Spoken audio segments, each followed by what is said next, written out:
Alright everyone, in the last episode we began to age and wear our camera by adding some details to the Lubitel sticker and the lens metal, using layer masks, projection painting and manual painting. In this episode we're going to further that by throwing some dust onto our camera that's going to sit in all the crevices of the camera so it looks like it's been sat on a shelf for some time and hasn't had a proper clean in a while. We're actually going to let the power of ambient occlusion do most of the work for us here. Ambient occlusion is a method of mimicking soft shadows produced by natural ambient light, but it can also be used to isolate crevices within our object, which can then be used to simulate the dust that often settles in nooks and crannies. This is not only going to add some age to our object, but also adds colour variation to our object that makes it more realistic looking. Ambient occlusion first needs to be generated for our object in the Objects menu, or in the Objects palette. Click the Ambient Occlusion option to start the generation. This might take a few minutes depending on your computer hardware, so pause the video and take a break.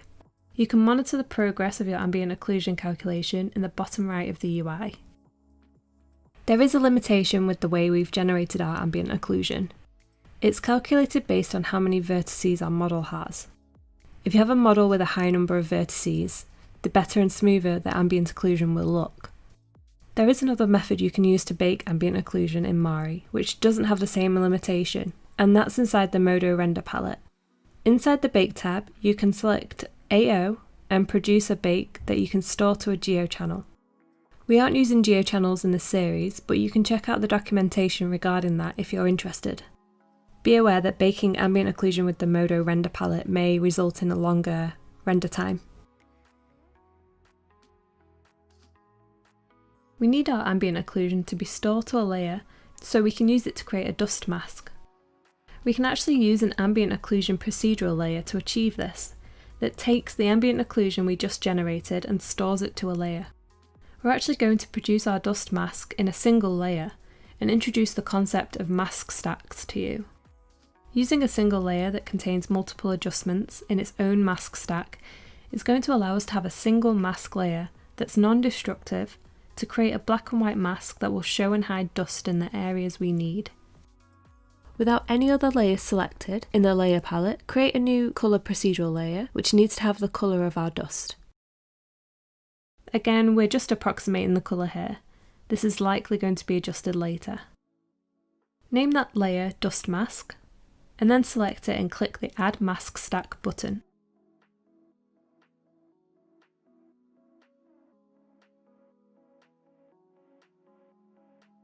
Adding a mask stack means instead of applying a single paintable mask to our layer, like we did with the scratches on the metal parts, we can actually assign a whole new layer stack to a specific layer's mask. Let's take one of the masks we painted in episode 5 as an example. If I click the mask in the layer palette and activate the current paint target with eye in the viewport, we can see the mask we painted. If I want to add any type of adjustment or even procedural to this specific mask, I can't because it's only a single mask applied to a layer.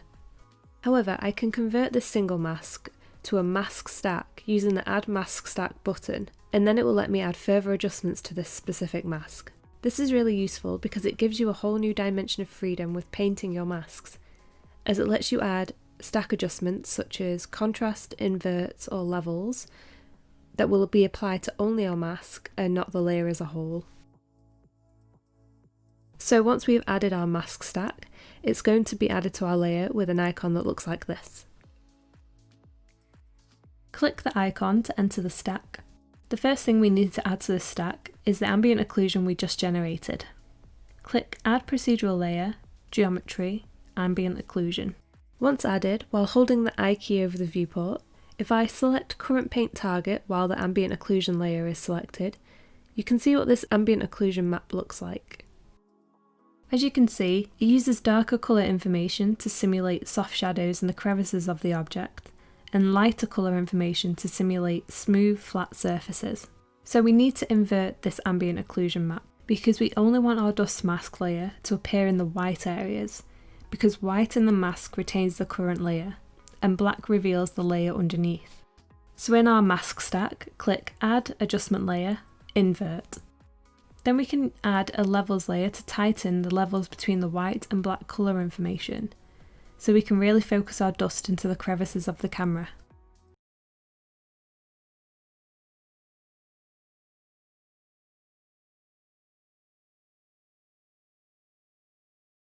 I'm adjusting each slider ever so slightly while checking the viewport to make sure I'm getting the result I want.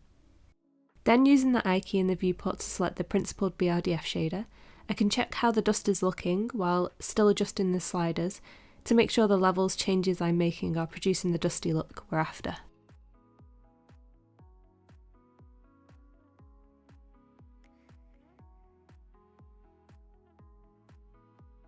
Once we're happy with that, we should think about adding some breakup to this mask to make the dust appear more organic, since dust never settles in perfectly smooth ways like this. You can achieve this using procedural layers and layer blends. In our mask stack, click Add Procedural Layer, Procedural, Noise, Cellular. I've chosen this particular noise procedural because I found it to work the best while experimenting with this previously. However, you've got a whole range of procedurals you could try out here to see if you can achieve anything better. Since our layer stacks are non-destructive, you have the freedom to try out as many things as you like. With this cellular layer, we need to set the layer blend to overlay, so the cellular noise only appears over the lighter areas of our ambient occlusion. You can then adjust the opacity of this layer using the opacity slider so it's not as intense. Reduce the size of the cellular generation to around 0.03, so it looks like tiny specks of dust. The type allows us to determine how the distance between each cell is calculated by Mari to render the cell noise. You can really see how this affects the cells when the size is set to something much larger than our dust. If you want to add dust into other areas on the camera, for example, I'd like to add a little more to the top of this Lomo logo. Create a new layer and put it underneath the cellular procedural layer. We need to put it under the cellular layer because the cellular layer needs to overlay the rest of our mask in order to achieve this dusty effect we have going on. If I was to put the layer on top of the cellular layer, it would paint without the dust particles present. Overlays always need to be on top of the paint you want it to affect. Take the super soft brush from the shelf under the basic brushes, a white colour, and start to paint where you would like to add more dust.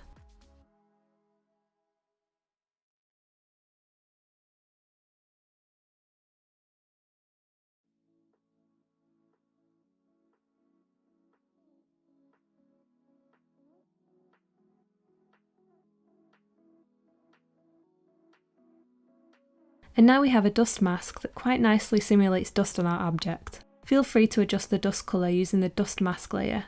You can also adjust the opacity of the dust mask using this slider, depending on how intense you want the dust to appear. In the next episode, we'll start to venture out of the base colour channel and into a new channel, the bump channel, where we're going to look at creating the bump effects on our camera. See you there!